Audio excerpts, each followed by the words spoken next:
Hello guys, welcome to the How To channel. In today's video, we are going to see how to create a Claude AI account. First, we search for Claude in your browser. You'll find the Claude AI, which is the official platform for this AI, much like ChatGPT or Gemini. So let's go ahead and enter the site. On the landing page, you'll see the options to sign up. You can either continue with your Google account or enter an email address for authentication. If you check the login menu, you'll see two platforms, Claude AI and the API platform. For this tutorial, we are using Claude AI.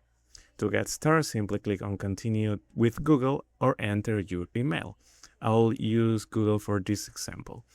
If it's your first time using this account with Claude, you will take into onboarding screen. And here you'll need to agree the terms of the service and confirm that you are at least 18 years old. After checking the boxes, click and create account, and the final step is phone number verification. Enter your mobile number to receive a verification code via SMS.